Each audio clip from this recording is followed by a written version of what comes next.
his mother who took him. I went to That's not this list too.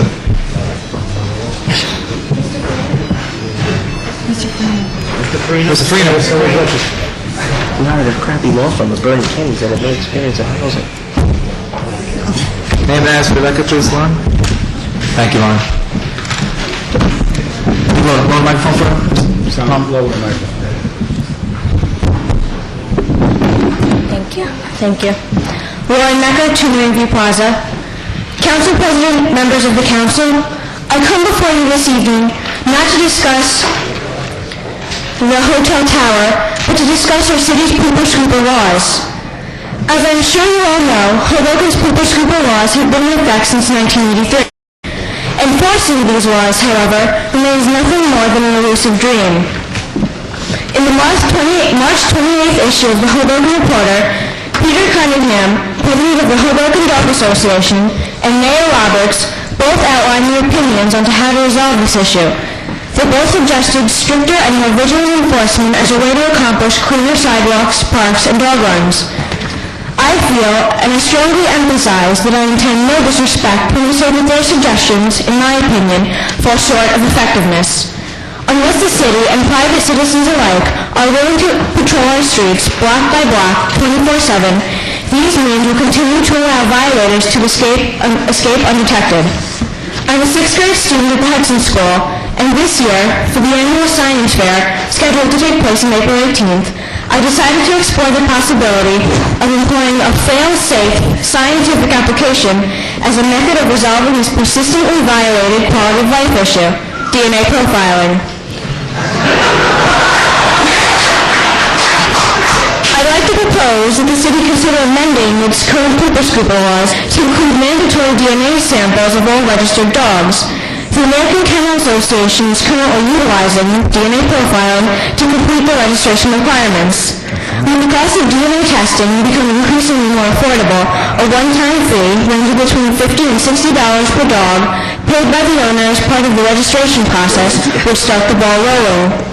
Compiling these DNA fingerprints into a data bank would give health officials and private citizens as well the ability to collect and submit for positive identification poop left behind. A fine, as well as the cost of a DNA match test, can then be issued to the stealthy dog owner that was foolish enough to leave the evidence behind.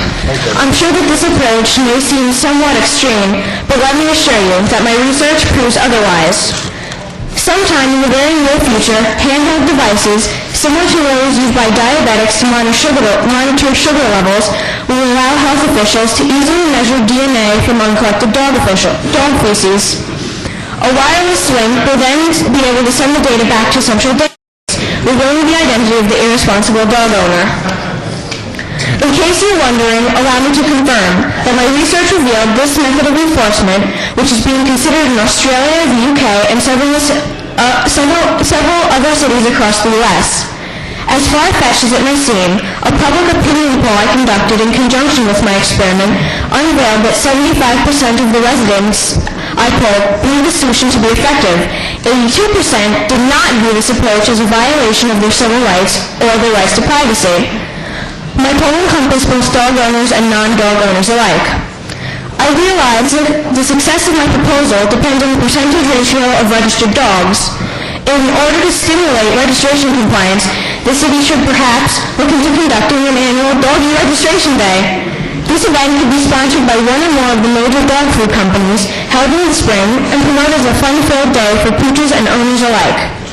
Finally, let me remind you that dog feces has been proven to be a leading pollutant of groundwater and has been medically linked to causing serious illnesses in humans, primarily children. Headaches, bronchitis, and even blindness are just some of the hazards associated with canine waste. While adults like yourselves are appalled and disgusted by the sight of the uncollected dog poop that adorns our parks and sidewalks, it's children, like myself, and younger, that run the greater risk of contact and exposure. We're the ones that ride our bikes, throw our balls, and roll our blades on the city sidewalks, and we're the ones who have our picnics, stage our adventures, and carry out our dragon-slaying fantasies on the park's grassy lawns. For our sake, I humbly and respectfully urge that you seriously consider my proposal to amend the city ordinance. Irresponsible dog owners are putting our health at risk. They do so, blatantly taking comfort in the knowledge that they can't and won't get caught. It's time to show them that Sherlock Holmes has a new partner, DNA. Drastic times call for drastic measures. Please, I urge you, don't dismiss my appearance before you this evening as child's play. Thank you.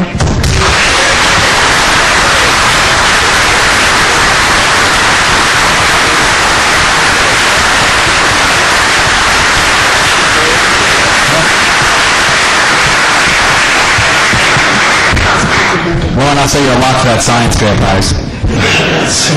Our next speaker, Ron Hine, your name for the record, please. Once again, 5 minutes. The public's require 5 minutes.